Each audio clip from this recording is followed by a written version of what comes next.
નમસ્કાર. આપણો તિરંગો એને જોઈને ગર્વ તો થાય જ છે, બરાબર ને?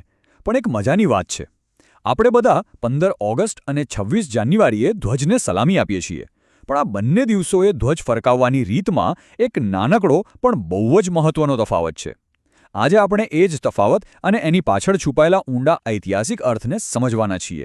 ક્યારે એવો વિચાર આવ્યો છે કે સ્વતંત્રતા દિવસ અને પ્રજાસત્તાક દિવસ આ બંને દિવસે ધ્વજ ફરકાવવાની વિધિ એકસરખી જ હોય છે કે પછી એમાં કોઈક ફરક છે? મોટાભાગે આપણું ધ્યાન ગયું નથી, પણ હા, એમાં એક સૂક્ષ્મ પણ બહુ અર્થપૂર્ણ તફાવત રહેલો છે. ચાલો આજે એ જ સવાલનો જવાબ શોધીએ. તો જુઓ, વાત એમ છે કે દેશ એક છે, ધ્વજ પણ એક જ છે, પણ એને સન્માન આપવાની બે અલગ અને ખાસ અર્થ ધરાવતી પરંપરાઓ છે. ચાલો આ બંને વિધિઓ પર જરા નજીકથી નજર કરીએ. તો સૌથી પહેલા વાત કરીએ 15 ઓગસ્ટની, આપણા સ્વતંત્રતા દિવસની.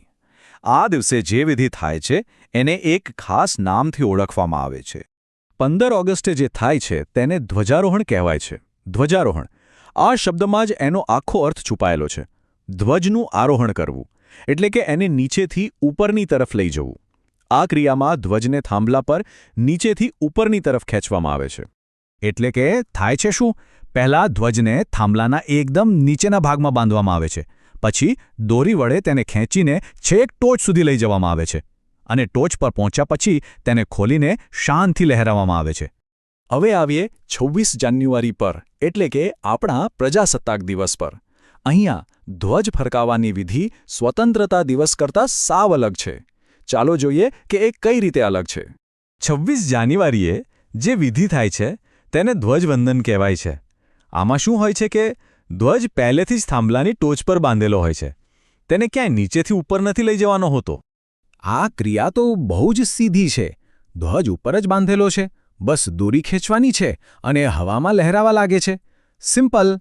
તો હવે જુઓ, આ બંને વચ્ચેનો મુખ્ય તફાવત એકદમ સ્પષ્ટ છે.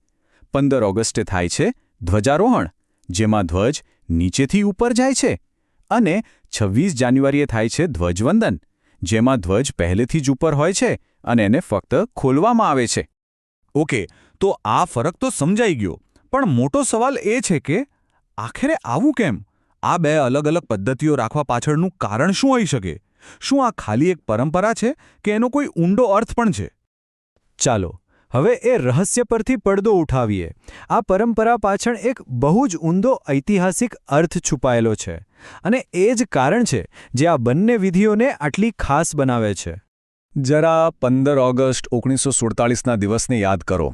એ દિવસે બ્રિટિશ શાસનનો અંત આવ્યો અને ભારત નામના એક નવા સ્વતંત્ર રાષ્ટ્રનો જન્મ થયો.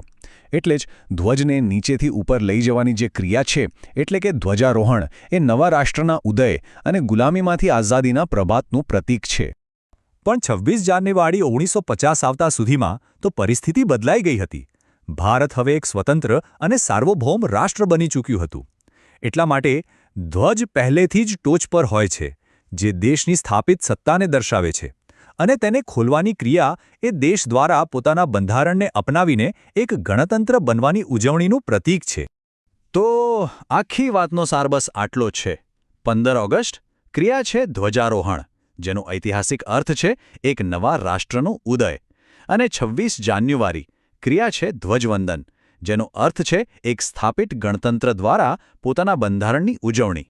આને બહુ સરસ રીતે એક વાક્યમાં કહી શકાય કે આ માત્ર કોઈ પ્રક્રિયાઓ કે વિધિઓ નથી.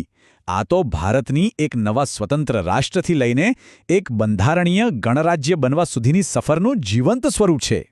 અને આ જ વાત આપણને એક નવા વિચાર તરફ દોરી જાય છે. આપણી આસપાસ, આપણા રોજિંદા જીવનમાં આવી બીજી કેટલીય ઐતિહાસિક પરંપરાઓ છુપાયેલી હશે, જેમના અર્થને શોધવાની બસ રાહ જોવાઈ રહી છે. ખરું ને?